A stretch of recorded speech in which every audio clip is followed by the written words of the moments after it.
Join UF Hall of Famer and 14-year NFL vet Shane Matthews every weekday as he brings you all you need to know about your Florida Gators, including news, analysis, and opinions with some of the biggest names in sports. Find us on Spotify, Apple Podcast, Google Podcast, or wherever you listen to your favorite podcasts, or watch us live at 8 a.m. on Facebook, YouTube, and Twitter.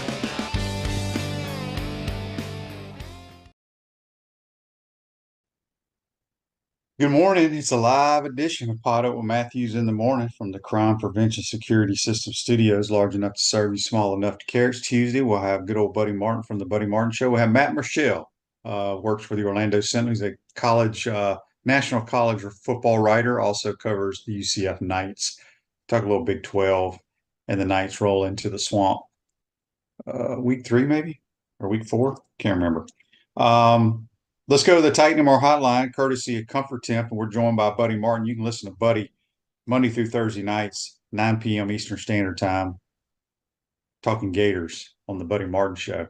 What's up, buddy? How you doing? Morning, Shane. How you doing? I'm doing good. I'm enjoying the Olympics, what I've been able to see, and our conversation last night, and of course, Gator football is beginning to pick it up a little bit now. So, had a nice audience last night with you on the show. Very inquisitive. We had Urban Meyer on last night. One of our listeners, who's not a kid, said, "Who's that guy?"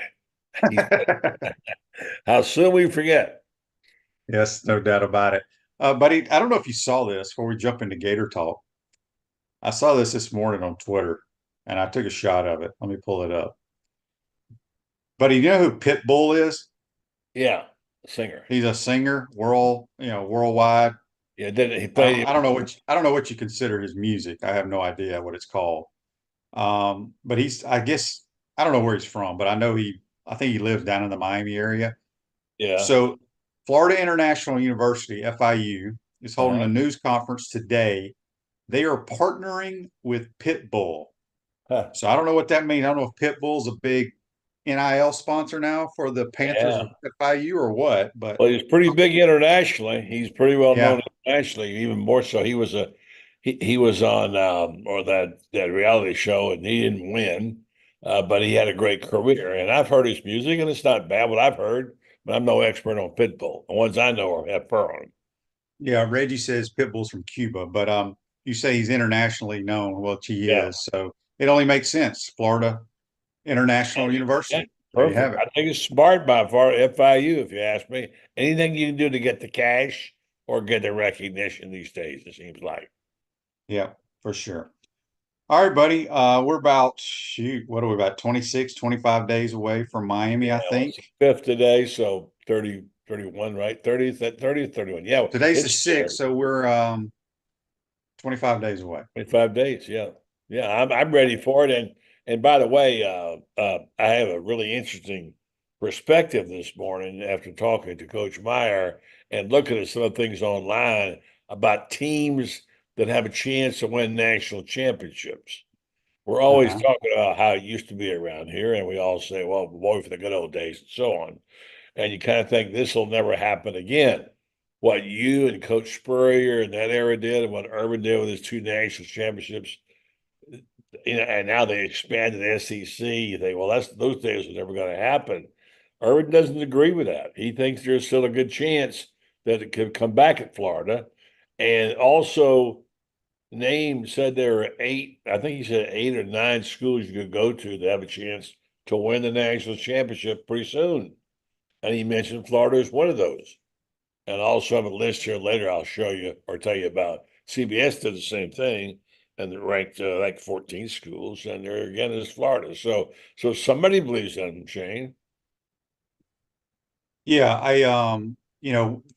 as you said, it's still talking season. A lot will be determined when we roll out of the tunnel against Miami on the 31st. I was talking to somebody who's been to a couple of practices. Mm-hmm. He says there's a different vibe in the building. We've heard that. Yeah, whatever that translates to, who knows? It just needs to translate to wins. That's all that matters. He says the team looks like a different team. And I don't know if he meant from weight room stuff or just better players. And, when you have better players out there, that makes a difference. So That's the I'm same gonna thing try to I've get been out hearing. there this week. Sorry. What's that? Same thing I'm hearing from people who went to practice, who would, who not necessarily insiders, but there seems to be a different vibe. And even Billy in his conferences seems to be a different person. Somebody said, it might have been Kevin Brockway. Somebody said in a tweet, no, it was Nick Delatorre. Said I've covered 4 coaches at Florida. Billy Napier doesn't look like a man who's under the gun or is going to be afraid of losing his job. And I mean, it goes back to that. And isn't it funny that the first quote we ever heard from Billy was scared money don't make money? And Hmm. yet it hasn't lived up to that. But really, that sounds like he's getting his bearings. And one of the things I asked Urban about last night was what Billy said in his press conference. He said, it's good for a team to go through the tough times. You and I talked about, you didn't have to go through that. You were lucky. You walked right in and had turned the key and started the engine, took off. But coaches, and I asked Urban this because 2005 was a really tough year for Florida when Urban was there. And also, Billy said these last 2 years, he's glad they had him. I'm sure he wishes they didn't, but he's saying that that's helped build this team, make it stronger, bring it together. I don't know. I've heard that from people. I don't know. What do you think? Well, I mean, you learn a lot from adversity. There's no question about that. Different people handle adversity different ways. A lot of guys on this team weren't here 2 years ago in Billy's first year. Some of them weren't here last year. The only thing that I'm hanging my hat on is this is an entire roster now that Billy Napier and his entire staff wanted to coach, and this entire roster wanted to be Gators. So I think that's a good thing. It's all going to come down to winning football games. There's no other way about it. And I do think they can win a bunch of games this year. I think they're a ton better than they were the last 2 years. Chris and Mayak on the Titan our text line says, speaking of partnerships, did you see the trouble Dwayne Johnson, who's the Rock, is in with the U.S. military? I saw somebody sent me something on that a couple of weeks ago. I guess with his involvement in the XFL and UFL, he had guaranteed, I guess, the U.S. I don't know if it was the Army and the Navy kids opportunities to play in the league or something like that, and didn't allow it, and they gave him a bunch of money. I don't really know the whole story. I don't know. Um, Hear that. Josh in Mississippi on the Titan Mar text line says, QB, what are you looking for as you attend the Gators practices? Uh, I usually, well, I tell you what I'm going to do when I go to practice. I'm just going to watch the defense. But what are you going to see? You're not going to see any pressure on them. You got No, to but you can see how guys move around, what they yeah, look like. Uh, because I always go watch quarterbacks and wide receivers throw the football. The problem is at this point of camp, you got so many guys, everybody's getting reps. right. I don't really care about the kid that's a transfer from Colorado State that's the third or fourth string core. I don't need to see him throw. I don't need to see some of the, I love walk-ons, but I don't need to see the walk-ons run routes. Mhm. Um, I'd like to see DK and Badger in person. I'll check those guys out. I'm with you on that. I'm with you on that. But I think if we started a game today, if today was the Miami game and we run a lot of 11 personnel, I think it's going to be Boardingham at the tight end position. I think it's going to be obviously Trey Wilson, and I think it's going to be DK, and I think it's going to be Badger. They're going to be your starting wide receivers. Really? I do. I You don't said, think you go get said guys in the Trey, right? portal. You I said don't Trey, think if right? yeah, Trey Wilson, Yeah. DK, and Elijah Badger. I don't think Okay. you go I pay don't, these I guys a haven't lot of seen him. I don't money. know. I can't, it's hard to tell. Well, I'm going by on money. If you go by Okay. what you Okay. just don't All go the pay money. these Yeah. guys to go Okay. sit their ass on the bench. Yeah. Okay. So that's just a guess. Barone 71 says on YouTube, brought to you by Quality Plum. I really want to see Jaden Ball become the 1-2 with Trayon Webb. See if Johnson can be ready for the Miami game as a third back. No need to rush him. I That's my hear you. guy. That's my I guy. think I think you will see if for whatever reason Montreal cannot start, which I'm going to be shocked if he doesn't. You will see all the running backs play, in my opinion. All of them will get touches. You think Trayon Webb can be a featured back on this team? I think he's pretty good. I think he's But better than that's not people my think. question. Can he be the Yeah. featured back? Well, here's the thing: we don't. But Billy's offense doesn't have a featured I back. got you. He But doesn't if have a featured back. They play multiple well, I mean, guys. look, Montreal is going to be the featured back. Okay, so whatever you want to say, whatever you want to call that. My point is that he's a really good player. I think he's got a potential. I watched the video of every carry he had, every touch he had last year, and there were some good plays. And he's a good player. I want to see him blitz block. I want to see him, how he catches the ball. I want to see. He seems to be better on the outside, although I'm sure he can run inside. Tran Webb, but my guy, my boy Jaden Bow, I want you to go stand next to him, okay? And tell me how tall he is and how big he is, all right? Because he is 227, he's over 6 feet. He's a big guy and he's pretty fast and he's got moves. I stood against him, stood next to him in the spring, and Mhm. unless he grew 2 or 3 inches, there's no way he was about 5'10". All right, so Shane, what do I have to do to convince you? You don't believe there's weight, I even don't. though, I well, do not okay. believe what is on the Well, then we'll just throw them all out then. Say well, they're I all. don't believe. I mean, you can't believe a lot of stuff you read in the program I'm for not height saying and I saw weight. the guy on the hoof when he played. But buddy, And you were in the press box. I have that's stood correct. next to the human being. All right. Well, but you said didn't weigh 227. You said he wasn't that big. I personally don't think he does, And but you say he was 5'10". That's what you told me last night. he's about the height of my son who is Okay. 5'10". All right. That's fine. I'm just telling you, they're all lying, but I want you to pay attention to that when you go out there. All right. All right. And All come right, back I and will. tell me. I will. Regardless of his size, and I think he is bigger than what you think he is, I think he's got some pretty nifty moves. So how tall do they have him listed as? I think he's 6 feet. I mean, we're talking I two believe. inches. I Well, thought you I said mean, he there's was a six difference two. between 5'10" 6 feet. So Yeah. maybe a little over. Anyway, the point is, regardless of his size, I looked at the guy, watched him carry the ball. I didn't know who he was. I was impressed. He's got some jukes. He's got some moves. He has instincts. He has vision. I'm not building him up to the next Evan Smith. I'm just saying he caught my eye. Oh, I think he's a very good running back. I like the KD Daniels kid a lot. But I haven't seen it. He's a Mississippi kid. I know he's Well, he fast. played in the spring game. He got a bunch of I, carries. I don't remember him. Yeah, he's got good hands. He's quick. He's explosive. So time will tell. We'll see. But I still think You're Montrell saying they Johnson. got good running backs. You think you're I running back? don't. I'm not worried one bit about the running back ring. All right, that's good. But Shane, what do you worried about besides the edge rushers? You don't I worry worry about. about all I worry about is the front seven of defense. That's all I care about. Okay, all right. That's all I Let me care tell about. you, I got some information for you on Montreal's injury, inside stuff from a guy who's in the medical field. If you'd like to hear about it, Let's and hear it. okay. The whole deal is, what does he come back? They say they will know this week, probably a lot. And because it's not, and this medical person, he's a doctor, right? He said pain tolerance has very little to do with speed of recovery. It all depends on whether they stitch the damaged meniscus or remove a small piece of it. That's the medical thing on it. You're saying Mhm. he's not going to miss, and he may not. I'm not sure I understand that completely. I don't. I think Payne. I don't think Montreal let Payne keep him out.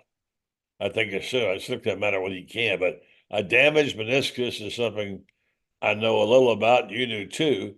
It didn't sound like, and this guy's a medical guy. There was a whole lot of damage. They just scoped it, right? And you said you had it and played 2 days later, So I tore my meniscus right? on the third play of the game in 1991 against Florida State. Mm-hmm. I did not miss a play the entire game. Mm-hmm. Did it hurt? Hell yeah. I mean, it hurt, but you don't think about it. It's one of those little aggravating things that I can play through it. So I'm assuming that Montreal, he Right, tweaked it or just who knows how he did it. It could have happened all summer long, and he thought it was going to go away, and it didn't. And he went to the trainer. They did the testing. They did an MRI, whatever, and they said, you know what, we're going to clean this up right now, get it taken care of. Yeah. And I could, and here's the deal: a day afterwards, you're walking around, you're jogging, you're doing everything. It's scopes in today's world is not a big deal. Now people heal differently, but I got a feeling that he'll be playing. That's just my gut. That's my gut feeling. Not like Tommy John surgery where you got to sit out for a year. Well, Tommy John is a different deal. That's reconstructive. Totally different. All right. Here's a text on the Titan More text line. Hey QB, when watching a QB throw, what throws are you paying attention to? Is it the 15-yard out or the deep ball? Well, the 15-yard out, not many people throw those. Those are low percentage balls. I hope we don't throw any 15-yard outs. I'm more about timing, accuracy. Touch. When you throw the deep ball, you're not going to complete every deep ball. Just give your guy a chance. I'm more about accuracy and knowing where they go with the football. Put some air into the ball. Well, some throws need air, some throws don't need air. It depends on the safety, but I'm saying a lot of times I see guys open, and and they're not either underthrown or there's no air. And the back shoulder throw is so popular, but that's not a deep ball, in my opinion. Barone 71 says, don't make the mistake Muschamp did in 2013 by starting Matt Jones, who missed the entire summer camp, over Mac Brown versus Miami. Jones was rusty and slow in that game. I don't know what Matt Jones's injury was all summer, but again, this is just a scope. Heck, I could call Dr. Pete and we can get him on and explain it to people. But it's not a big deal. I got is from Dr. Pete. Yeah. This is not a big deal at all. Yeah. There's guys in the NFL that get scoped and then they play the next, 4 days later. Yeah. So CertaPro Painters of Gainesville is the area's leader in painting excellence and proud partner of the Florida Gators, offering professional painting services for homes and businesses, plus cabinet refinishing and carpentry repairs. Visit CertaPro.com for a free estimate. We got Buddy Martin here. We'll have Matt Murschel from the Orlando Sentinel, who's a national college football writer and also covers UCF. Buddy, we got a text here on the Titan More text line from George. He says, Buddy, have you heard any new news on how many games Billy has to win, and is Scott Strickland in any trouble? No, and I don't think that's even the right question. I don't think it's how many.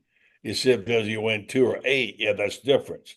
I think it's how they play. If they get blown out, if they don't make stupid mistakes, if they're in the game most of the time, if we show progress on defense and you win 6 or 7, he's okay.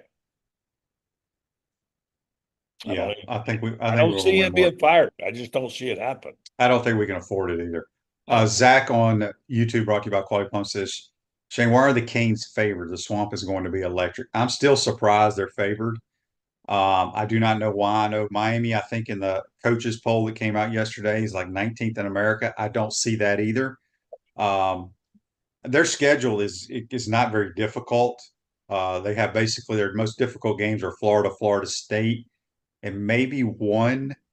They avoid all the good teams or the so-called good teams in the ACC. I don't know why they're favored. I really don't. I look at Miami, I look at Florida. I think they're the same exact football teams over the last couple of years. Except Florida's got a more experienced quarterback now. And Cam Ward is not Patrick Mahomes. I'm sorry. According to his numbers I've seen, so I've not seen much of him. He must be a good player. He had 2 pretty productive years. But why they say, well, they got Cam Ward. Who gives a rip? Let's see what he can do. There's a lot of questions till you answer on that Miami team. I think it's an even game, Shane. I would make it, if I was making a book, I'd make it even because the Swamp gives Florida that 3.5 or 2.5. Yeah, it may change when it gets closer to game time. It will. Barone says Cam Ward did what Cam Ward does in a Miami scrimmage. Most overrated QB and team in college football this year. They already had a scrimmage? Yeah, he went 7 for 15 with 1 pick and 1 fumble. and 1 touchdown. Yeah, but it's surprising. I want to say they started camp the same time we did, and they've already had a scrimmage. Well, I don't know what kind of scrimmage it was, control scrimmage, whatever, but apparently those were his numbers. Yeah, you usually don't have a scrimmage until after you practice No, for at least a week. exactly. It's interesting. Hey, Shane, unless you got something else you want to talk about, what 8 or 10 schools would you say? And I didn't ask Urban this. You said, yeah, there's about 8 schools that can still win this thing, and are schools that are ready. They have the recruiting base, they have the system, they have the coaches, whatever, who can win the national championship soon. By the way, if I said to you, besides Georgia, Alabama, Texas, who would you put in that group?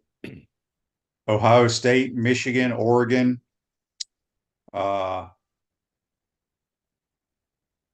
Notre Dame probably. I mean, I don't think Notre Dame's very good, but you're talking about. Put them in there this year, would you? Wouldn't put them. Oh, you're talking about this year. Well, you're talking about just that could possibly. Well, there's 2 different polls here. One is from CBS, who says the top 16 football teams that can actually win the national championship. They mean now. Urban's list was the teams that were ready to win or positioned to make it. He didn't give me the teams, but let's go first with our list, and then let's go with what CBS says on their 16. All right. Here's the ones I wrote down there: Georgia, Alabama, Texas, LSU, Florida, Tennessee, Oklahoma, Ohio State, Michigan, Penn State, Oregon, USC, maybe. Anyway, so how does that list sound to you? Who am I forgetting? Well, I don't know. I think if you're asking me the teams that I think right now for this year that can win the national title, ready in the near future to win again, to win a national, to be a top #1 team.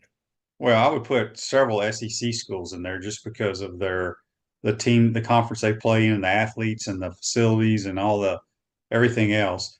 But you got Georgia, Alabama, Texas, LSU, and Florida, and Tennessee. There's quite a few there. Yeah, but out of that group, the people that I would say have a chance to win the national title this year would be Georgia, Alabama, and Texas out of the SEC. And I would say Oregon and Ohio State out of the Big Ten, or whatever they're called. Michigan. I don't know how good Michigan is going to be. I didn't think Michigan was great last year. But I mean, they dominated, but they're just boring to watch. And I don't know who they have coming back. I don't know. I know nothing about Michigan. But those would be the teams that I'd say those right there out of those. I think I just gave you 6. That's probably who's going to win. One of those teams is going to win the national title. Okay. All right. And then here's the list that I found intriguing. And I would throw Clemson. I would throw Clemson in that. I wondered about Clemson. I just don't know where Clemson's program is right now. They're winning 9-10 games every year. You know, they're at that point. They're at that point where I'm not saying they're going to drive Dabo out of there, but but our fan base drove some guy out of our head coaching position because we were winning 9 or 10, and that wasn't good enough. Right. So. Yeah. All right. So out of these 16 teams that CBS picked, and they ranked them, the ones who they thought. Well, I do not think LSU can win the national title this year. I do not think Tennessee can win the national title this year. I don't know. I can't remember who else you put in that group. All right. That's just a sort of a wish list we're talking about. But this is the list where they rank 16 teams could actually win the national championship. I guess that means this year, and you can guess Ohio State, Alabama, Georgia. This is a surprise. Number 4 was Texas A&M. Are you kidding me? No way. And then you've got Oregon, Oklahoma, way too high. Texas, yes. LSU 8, too high. Notre Dame, there's that team 9. I don't know. Clemson, the team you talked about, 10. And number 11 is your Florida Gators. Number 12 is your Miami Hurricanes. Number 13, Penn State. Then USC is 14, and Michigan. Then Auburn is 16. Now, there's one for you. Yeah, I don't know who wrote that article. CBS. Or were they drinking? But was it just CBS, or somebody has to put their name next to that, right? You know what? I just saw the chart. I didn't see who wrote it. Yeah, I mean, that dude was drinking something when he wrote that article. I agree. It's kind of crazy. Yeah. Let's not give Florida the national championship quite yet. But anyway, Well, I mean, we've been struggling, and to have us on that list, it's great. But I don't know what they're thinking. But they have Auburn on that list as well. yeah, it's just to create snake talk on shows like Yeah, ours. yeah. Auburn to be lucky to be in the top 20. Although I hear they have had a fantastic recruiting year. Well, those guys are that's But in the now future. That this has year, nothing to do with I this know. year's team. Yeah.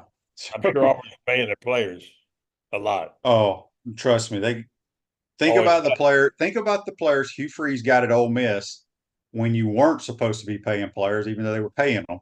He got some damn good players. He put a bunch of receivers in the National Football League, tons.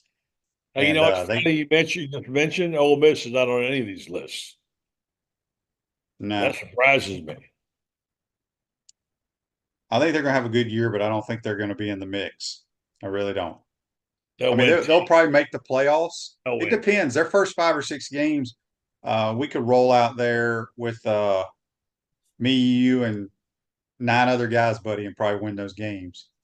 They don't I play don't know anybody. about you, but me, yeah. Yeah. Silverback concrete builds firm foundations for generations. You stand on it. We stand by it. A few more minutes with Buddy Martin here on the Titan Tomorrow Hotline, courtesy of Comfort Temp.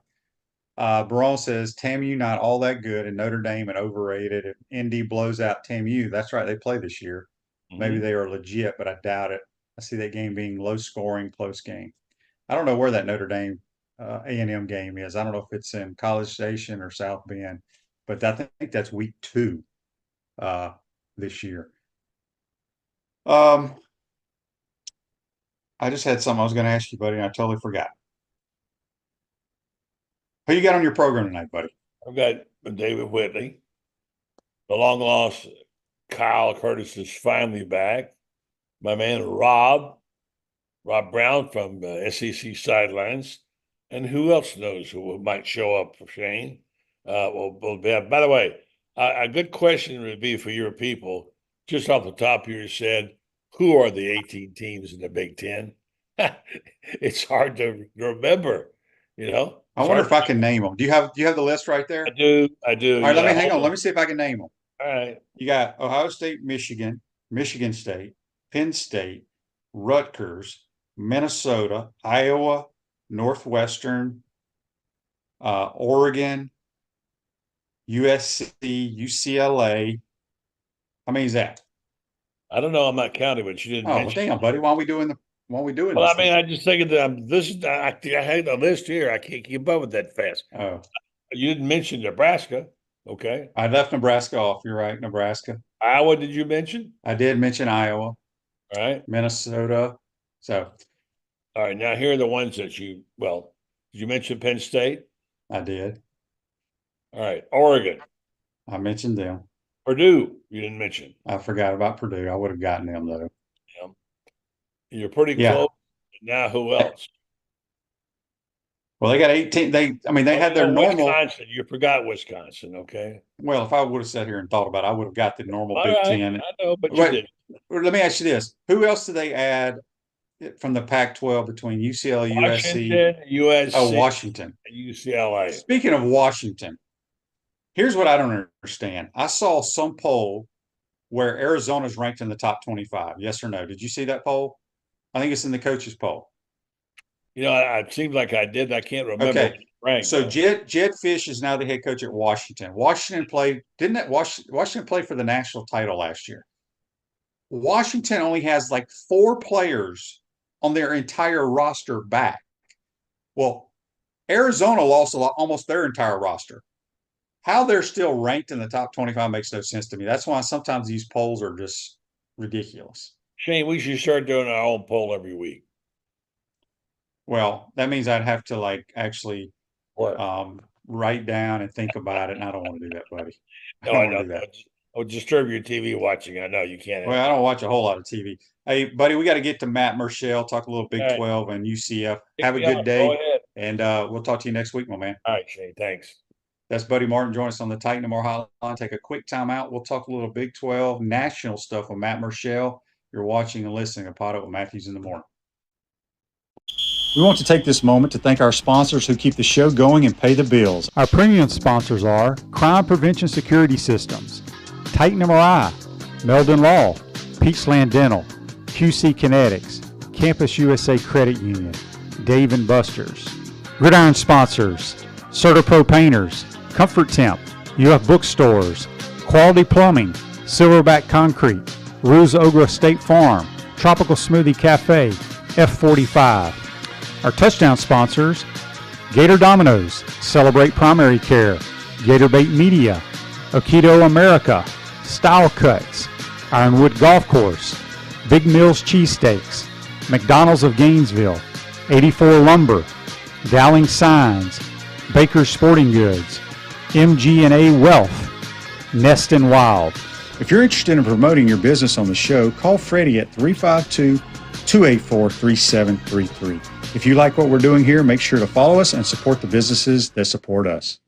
Pro football legend Emmitt Smith understands your joint pain. It does not surprise me that there are a ton of people out there that's in pain. That's why Emmitt is such a proponent of QC Kinetics, offering real lasting joint pain relief with non-surgical, all-natural biologic treatments. Whether it's a joint pain, ankle pain, shoulder pain, neck pain, back pain, hip pain, any kind of pain, the body eventually will break down when it's under that much stress. That stress can cloud your judgment to the point that you'll just say yes to the scalpel or yes to another prescription of pain pills. But maybe it's time for a second opinion from QC Kinetics. The reason why I would recommend this is because the natural biologics that QC Kinetics is providing you gives your body a chance to naturally heal itself. Restorative, regenerative solutions are here. Get lasting relief and live your life. Call QC Kinetics, 352-400-4550. That's 352-400-4550. QC Kinetics, 352-400-4550.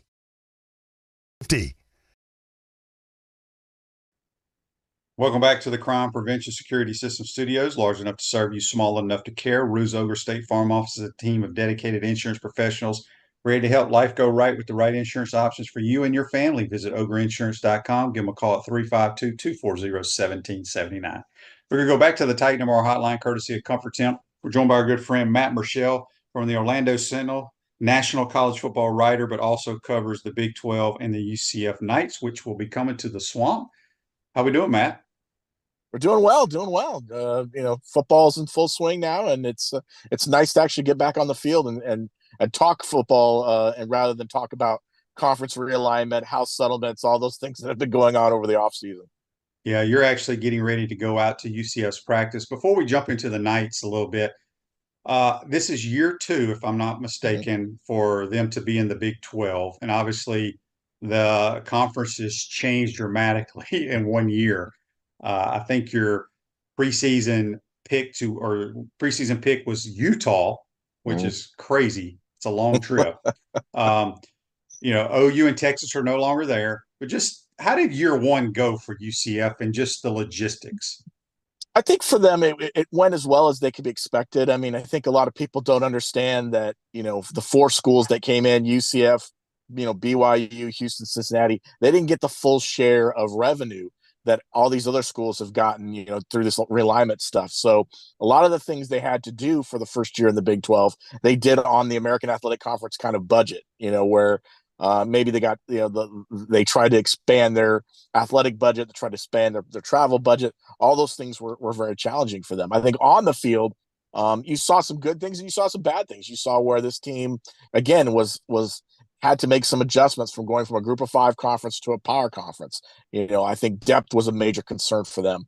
I thought and there were areas with injuries where I don't think necessarily they had enough backups to go in and really kind of play at the same level. Strength and conditioning was a concern. You saw that many times in late in games where they weren't able to finish. They just kind of ran out of gas. So overall, I mean, they made it to a bowl game. That was a big accomplishment for them, but obviously it wasn't where they wanted to be. And you saw Gus Malzahn talk about how the disappointment of that season and how they were going to make some changes. And they've done that in the offseason, and they feel like they've made enough moves right now that they can contend in the Big 12 in year 2. Barone 71 on YouTube, brought to you by Clyde Plumbing, has a question for you. Can you ask Matt, does UCF truly take pride in the 2017 national title and the New Year's quote New Year's Six bowl wins they have painted on their stadium? Yes, they do. A lot of the fan base does. I mean, you know, it's clearly marked on the stadium. And I'll bring this up. When I was doing a story on the EA Sports, the college football 25 video game, that was one of the most asked questions I was asked by UCF fans was the 2017 national title banner going to be in the game and on the stadium? And I actually found it when I got to the game, and that was a big relief for a lot of people. You ask the coaches and you ask the players, it's you know they yes, they're going to say the right things. They're not really like pushing it that much, but it is something that the fans take a lot of pride in, and I think they feel like, you know, that 17 season was a special one for them. And you think about the program and where they're at, and there are a lot of other schools that claim national champions, obviously, that they get disputed at times. Andy's question for you here on the Titan MR. Oh, this is brought to you by Melvin Law on Facebook Live. Will Trent Whittemore be a factor in the Knights offense this year? I think he can be. You know, a lot of the coaches have spoken. You know, they got Kobe Hudson, Xavier Townsend are going to be their 1-2 guys, I think, in the receiving core. Trent's been doing a really good job in spring and fall camp. They feel like he's going to be a factor. You could see him in different spots, whether it's going to be wide out. They talked about maybe even a little bit in the return game. They've got a few players that they feel like can maybe be that number 3, number 4 guy that can really step up for them in the receiver core. He's definitely one of them. And I think the thing that really impresses the coaching staff is just his ability to just go out there and just grind. You know, that's one of the things that they talk to us about, is that he's not complaining. He just goes out there and grind, and the players really like him. Yeah, he's a good teammate. There's no question about that. All right, let's talk about KJ Jefferson coming over from Arkansas. Big human being. There's no doubt about that. Has he? First of all, I thought he got too. I think 2 years ago he was a really good player in the SEC, and then I felt like the last couple of years he got too big, and it kind of eliminated his. I mean, he still was a powerful runner, but not as good a runner, I didn't think. Has he lost some weight? I mean, what does he look like right now? He's a big human being. You mentioned that. I think he's 6'4", he's 247 is what they got him listed at. You know what I mean? And when you get next to him, he's a big dude. You know, and I know there was some concern, you know, some photos that were taken, you know, in spring that people thought looks a little bigger. But I mean, I think he's slimmed down over the offseason a little bit. You're right. I mean, you know, his not last year, the year before last, I thought was one of his better seasons, you know. But last year, you know, I know Arkansas made a change in their offensive system, and KJ really didn't like the way the change made. You know, it didn't work well for his skill set, and I think that's where he struggled a little bit. You know, Gus has said, you know, obviously we want to make sure that he feels comfortable in this system, you know, and this system is really kind of designed for him. You know, when you think about it, it's a run-oriented system. They like to throw the ball downfield occasionally. You know, he's got a good, strong cannon of an arm. They like his leadership qualities. I think the biggest thing in the offseason for him was just getting to know his teammates. I think that's any quarterback coming into a new program, especially through the transfer portal, is that team bonding, getting to know the guys around you, making sure you're comfortable with them. He's fit in really well so far. You know, I know you hear the comparisons to Cam Newton. That's one of the things he told me, that one of the reasons why he wanted to kind of team up with Gus was what he did with Cam Newton and how Cam Newton is his personal hero. So, you know, there's a lot of that, I think, in this system where it's going to benefit him. He's got, you know, a 1,400-yard rusher and RJ Harvey behind him. He's got an offensive line that relatively returns a lot of starters coming back. And he's got some receivers, like I mentioned, that have some talent around him. So the pieces are there where he doesn't have to carry the load of the offense. I think that's going to be a huge benefit for him this season. Yeah, we have a question here talking about Gus Malzahn. First of all, my question to you is, do you think he's been a good fit at UCF? And then someone says, are the fans there worried that he may leave and take the Arkansas job if they happen to get rid of Sam Pittman?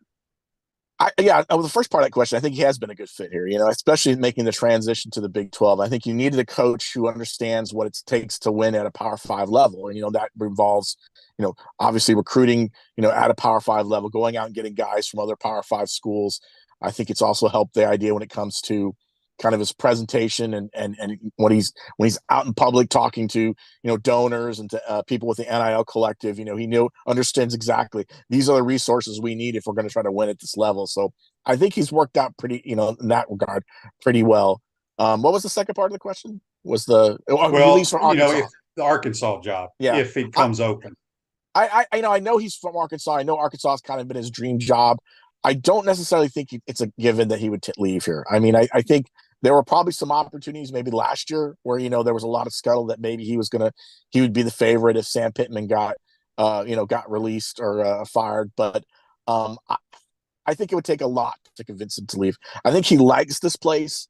Just talking with him, even just one-on-one, off the record and stuff. I think he likes the place a lot. He likes Central Florida. He likes what they're doing here.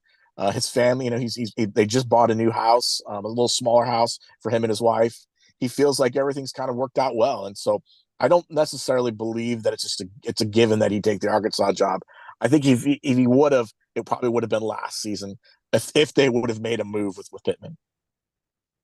What are the fan base and the team? How excited do they come to the Swamp? Oh, very excited. I mean, it's one of the games they have circled, obviously. I think there's a lot of trash talking. There's a lot of belief that this game could say a lot about this program, and for the fans, I think they understand exactly what it means. But I don't necessarily know. Talk to Gus about it and talk to some of the players. They try to downplay it a little bit, obviously. I mean, they don't want to get to the point where this is the biggest game of the year. They understand that there's going to be a lot of big games, this year. And especially when you think about this, they get a bye week. They go to TCU, they get a bye week. Then they get Colorado here at Orlando. That's a big game, Deion Sanders and all that attention that's going to be paid there. And then you follow that up by going to Florida in the Swamp. So I think it's one of those situations where you could see maybe if you get too caught up in one specific game, you could you could maybe let another game slip by you. So I think they're trying not to get too involved in it. I think the fans are more excited about this idea of being there and playing. But there are guys who, like you mentioned, Trent Whittemore. I mean, obviously to go back to Gainesville would be an incredible journey for him to do that. KJ Jefferson played in the Swamp, I think, when he was in Arkansas. So there are some guys who have some tie in there, but no one is trying to make this game, at least on the outside, bigger than where they really think it needs to be. Tony's question on Facebook Live brought to you by Mel. He says, I think Herb Hand is an underrated O-line coach. Is he as fun in person as he is on social media? He is great. I'm gonna tell you, he's one of my favorite assistant coaches to talk with. And I'll tell you why, because I'm a huge foodie guy. And when I could sit with Herb, I could spend 25 minutes talking about offensive linemen and talk about, what he looks for in offensive linemen. And then I could spend another 25 minutes talking about where's the best place to get bacon in Orlando. And so he is a guy that just is unbelievable. And all the offensive linemen that I've spoken with over the years that he's been here really like him. They really, what his message is resonates with them. The family atmosphere he creates, these guys want to play for him and they understand exactly what it takes. And he knows what it takes to be at that level. I mean, he's coached a lot of guys and got them to the NFL. So that's the reason why I think they've done such a good job, not just recruiting the high school ranks, but also going out and getting transfers, because that's been the important thing for them is they've got to fill holes. A lot of teams, especially now in college football, that's the holes you got to fill with the transfer portal. It's the linemen, and he's able to go out there and convince some guys to come here that maybe can help them out and give them an opportunity. Live a healthier lifestyle with our bold flavor smoothies and our amazing food chocolate smoothie. When you eat better, you feel better. A few more minutes here with Matt Murschel from the Orlando Sentinel, who covers UCF, but he's also a national, covers the entire country for football. Let's talk nationally. Obviously, we got the new 12-team playoff. It's going to be the same people in the playoffs. I try to tell people. Right now, are there any surprises, any teams that you're looking at that may be able to jump into that 12-team playoff?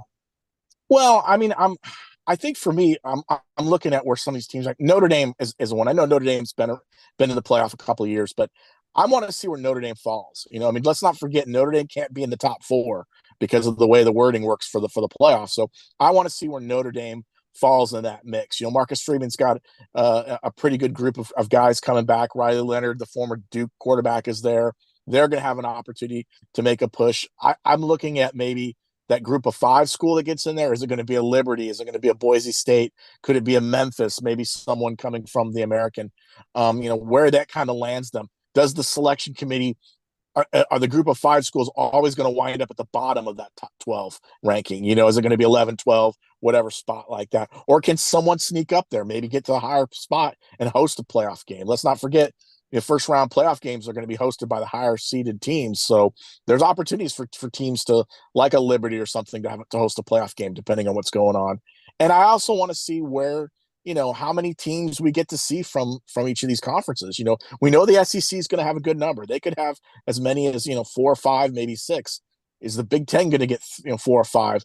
That leaves open, well, what does the Big 12 and the ACC have left? So that's what I'm interested in, is where are we going to see some things? I don't think I have 2 teams for the Big 12, possibly. I think that's going to be high. And maybe only get 1. ACC maybe gets 2, depending on what's going on. I think that's going to be the big question for me. And you're right, Shane, obviously.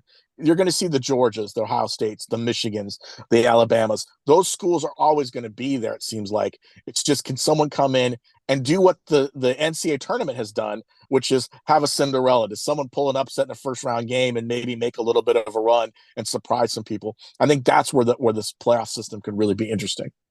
Yeah. On the Titan MR text line from William, he wants to know, Matt, what are your thoughts on the Gators this year?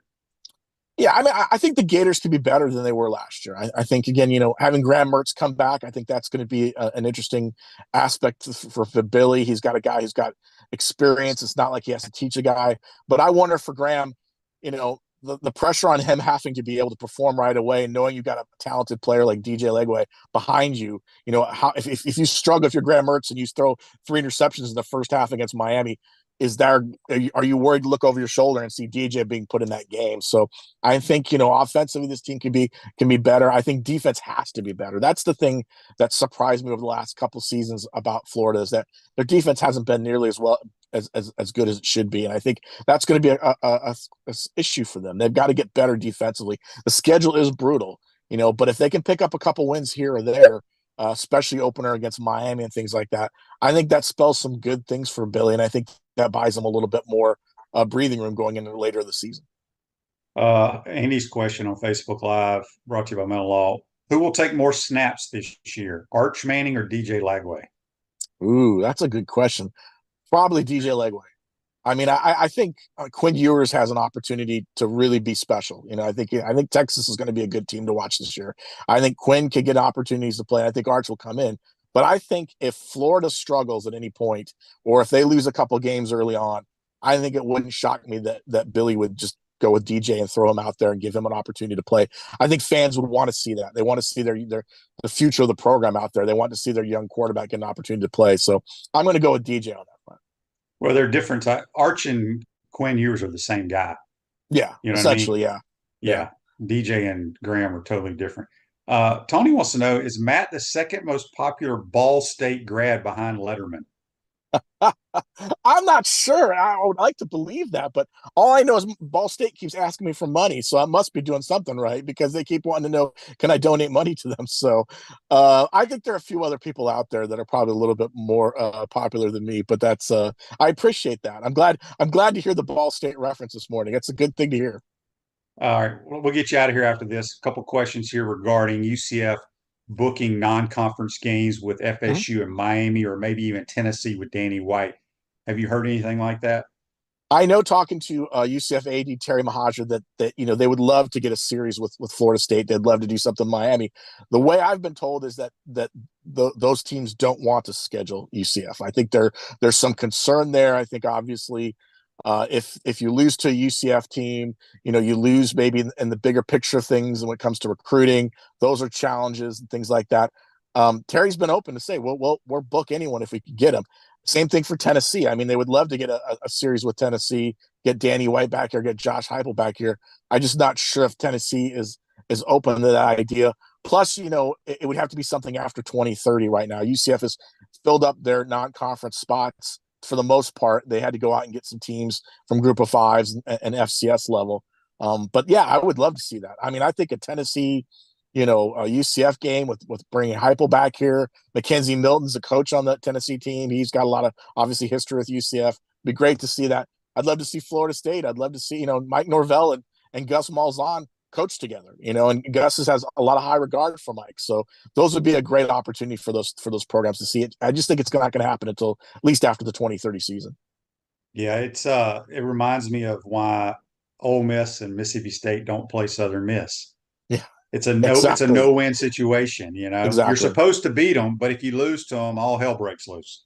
Yeah, exactly. So, And that's what coaches have they say that is that you don't want to lose that opportunity, and then you see what happens on the recruiting trail. yeah. All right. Before we get you go, we'll get you back on before the Knights roll into town. But give me the national championship game and who you think wins it. Ooh, I've got Georgia and Texas. I mean, like I said, I like Texas. I think So Texas has done, so in your scenario, they're going to possibly play in Atlanta and then and then possibly play play again. national. Yeah, I mean, based on I mean, Do they play in the? a, I'm trying to think. Does Georgia Texas play in the regular season too? I'm not sure. I have to double check my schedule, but I like, I like the fact that I think Georgia, I think can win it all. I mean, again, I think the job that Kirby Smart has done. I know last year they didn't get to the playoffs. I think it was kind of a fluky type situation, but I think they've got a lot of pieces back. Kirby's much as a lot like Nick Saban in the idea that they've got a big chip on their shoulder. If they can keep their guys out of trouble, off the field, I think Georgia's got a good chance. And I like the Texas angle. I like what Steve Sarkisian's done. I mean, I think Quinn Ewers can have another big year, and I think they had showcased some of that last year. And I think, again, getting into the SEC is going to be a real big boost for them. Much more so than, let's say, Oklahoma. Yeah. Matt, appreciate your time. Let everybody know how they can follow you on Twitter and read your stuff at the Orlando Sentinel. Yeah, they can go to follow me on social media on OS Matt Murschel, or they can go to OrlandoSentinel.com and check out all the stories. Good stuff. Appreciate your time, my friend. We'll talk to you soon. All right. Thanks a lot. Take care. That's Matt Murschel. Join us on the Titan More hotline, courtesy of Comfort Temp. This Day in Sports brought to you by Campus USA Credit Union. Put some star power work in your financial life at Campus USA Credit Union. 2006, Tiger Woods, at 30 years old, becomes the youngest player to compile 50 PGA Tour wins with a 3-stroke victory over Jim Furyk in the Buick Open in Michigan. That's This Day in Sports brought to you by Campus USA Credit Union. I want to thank Buddy and Matt Murschel. Matt does a tremendous job. He's kind of like a beat writer for UCF, but he's a national writer and covers all college football. Does a great job. Just a good dude as well. Hope you enjoyed today's program. We'll be here tomorrow. Same place, same time, folks. Take care.